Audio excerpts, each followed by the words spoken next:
ఓం శ్రీ మాత్రే నమః. అందరికీ నమస్కారం అండి. కార్తీక మాసంలో వచ్చే ఏకాదశికి చాలా విశిష్టత అనేది ఉంటుంది. నవంబర్ 1వ తేదీన శనివారం రోజు కార్తీక ఏకాదశి వచ్చింది. కార్తీక ఏకాదశి శనివారంతో కలిసి రావడం చాలా విశేషం. కావున ఇలాంటి అద్భుతమైన ఏకాదశి చాలా అరుదుగా వస్తుందని వేద పండితులు సూచిస్తున్నారు. ఈ కార్తీక మాసంలో రోజు దీపారాధన చేయలేని వారు కార్తీక ఏకాదశి నాడు ఒక చిన్న దీపం వెలిగించిన కొన్ని వేల రెట్లు అధిక పుణ్య ఫలితం లభిస్తుంది.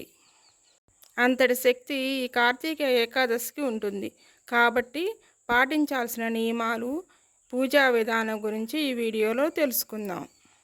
ఈ కార్తీక ఏకాదశి రోజునే యోగ నిద్రలో ఉన్న విష్ణుమూర్తి మేల్కొంటాడు. కావున ఈ ఏకాదశి రోజున విష్ణు స్వరూపమైన వెంకటేశ్వర స్వామిని పూజిస్తే సకల పాపాలన్నీ తొలగిపోతాయి, కోరికన్న కోరికలు తీరుతాయి.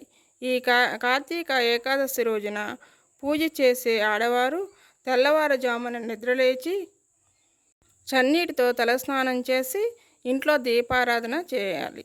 అలానే ఇంటి గుమ్మానికి పసుపు రాసి కుంకుమ బొట్లు పెట్టి ఇంటి ముందు బియ్యం పిండితో ముగ్గు వేయాలి.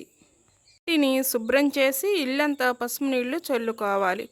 పూజ గదిని కూడా శుభ్రం చేసుకుని దేవుని పటాలకు గంధం రాసి కుంకుమ బొట్లు పెట్టుకోవాలి. పూజ చేసే ఆడవారు పసుపు రంగు వస్త్రాలు ధరిస్తే చాలా మంచిది. కాళ్ళకు పసుపు రాసుకొని పాపిట్లో సింధూరాన్ని ధరించాలి. పూజ గదిలో ఒక ముగ్గు వేసుకుని పూజ ప్రారంభించాలి. తులసి దళాలతో పూజ చేసుకుంటే చాలా మంచిది. వెంకటేశ్వర స్వామి చిత్రపటానికి చక్కగా గంధం రాసి కుంకుమ బొట్టు పెట్టుకోవాలి. అలానే తులసిమాలతో అలంకరించుకోవాలి. ఈరోజు పిండి దీపాలు తప్పనిసరిగా వెలిగించండి. పిండి దీపాలు అనేవి వరిపిండి లేదా గోధుమ పిండిలో బెల్లము, కొద్దిగా పాలు, ఆవు పాలు కలుపుకొని పిండి దీపాలు అనేవి రెడీ చేసుకోవాలి. ఈ పిండి దీపాలకు పసుపు, గంధము, కుంకుమతో బొట్లు పెట్టుకోవాలి. దీనిలో ఆవు నెయ్యి లేదా నువ్వుల నూనె వేసుకొని 5 ఒత్తులు దీపారాధన చేసుకోవాలి.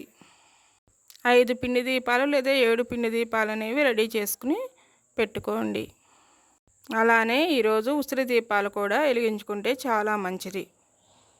కార్తీక శుద్ధ ఏకాదశి రోజున బ్రహ్మదేవతలు, యక్షులు, కిన్నెరలు, కింపురుషులు, మహర్షులు, సిద్ధులు, యోగులు తమ కీర్తనలు, భజనలు, హారతులతో పాలకడలిలోని మహావిష్ణువుని నిద్రలేపుతారు. అందువలన ఈ కార్తీక ఏకాదశి రోజున ఎవరు శ్రీ మహావిష్ణువుకు హారతి ఇస్తారో వారికి అపమృత్యు దోషం తొలగిపోతుంది పురాణాలు తెలియజేస్తున్నాయి. ఈరోజు స్వామివారికి నైవేద్యముగా పాలు, పండ్లు నివేదన చేయాలి. ఈరోజు ఏమీ తినుకోకుండా కటిక ఉపవాసం ఉండగలిగిన వాళ్ళు ఉండవచ్చు. లేదంటే పాలు, ఫ్రూట్స్ తీసుకోవచ్చు. ముఖ్యంగా ఈరోజు ధాన్యములో పాపపురుషుడు ఉంటాడు. అందువలన ఈరోజు అన్నం అనేది నిషేధం. ఉపవాసము అంటే భగవంతునికి దగ్గరగా ఉండటం. ఈరోజు హరినామ స్మరణ చేయడం చాలా ముఖ్యం. ఈ వ్రతం అనేది 12 సంవత్సరాల లోపు వాళ్ళు, అలానే 60 సంవత్సరాలు దాటిన వాళ్ళు, అనారోగ్యంగా ఉన్నవాళ్ళు చేయకూడదు. గర్భిణీ స్త్రీలు కూడా చేయకూడదు. ఆరోగ్యం సహకరించిన వాళ్ళు మాత్రమే చేయాలి. ఇలా చేయలేని వారు ఒక పూట ఉపవాసం ఉండి సాయంత్రం పూట దీపం పెట్టుకుని భుజించవచ్చును. అల్పాహారం అనేది తీసుకోవచ్చు. రాత్రిపూట కూడా జాగరణ అనేది చేయాలి. ఈరోజు ముఖ్యంగా ఉప్పు అనేది తీసుకోకూడదు. ద్వాదశి రోజు సూర్యుడు తులారాశిలో ఉన్నప్పుడే తలారా స్నానం చేసి దీపారాధన చేసుకుని పూజ అనేది చేసుకోవాలి. తులసీదేవికి అలానే ఉసిరి చెట్టు దగ్గర పెట్టుకొని కళ్యాణం అనేది చేసుకోవాలి. తులసి అష్టోత్తరనామ శతనామావళి, అలానే లక్ష్మీదేవి అష్టోత్తరం అనేది కుంకుమతో చేసుకుంటే చాలా మంచిది. ఇలా చేసుకున్న తర్వాత భోజనం అనేది చేయవచ్చు. భోజనం చేసేటప్పుడు ద్వాదశ గడియలు ఉండాలి. సంవత్సరం మొత్తంలో వచ్చే ఏకాదశులన్నీ చేయలేకపోయినా ఈ ఒక్క ఏకాదశి చేసినా సరిపోతుంది. ఇలా చేయడం వలన ఎంతో పుణ్య ఫలితం అనేది లభిస్తుంది.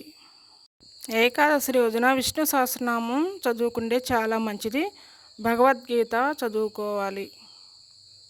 ఇవి రెండు చేయలేని వారు గోవింద నామాలైనా చదువుకోవచ్చు. ఈ రోజున విష్ణు ఆలయానికి వెళ్ళి దీపారాధన చేయడం చాలా విశేషం. ఈరోజు ఏ చిన్న దానం చేసినాను చాలా పుణ్యఫలం అనేది లభిస్తుంది. ఈ వీడియో నచ్చినట్టయితే లైక్ చేయండి. అలానే మా ఛానల్ని సబ్స్క్రైబ్ చేసుకోండి. Thank you for watching.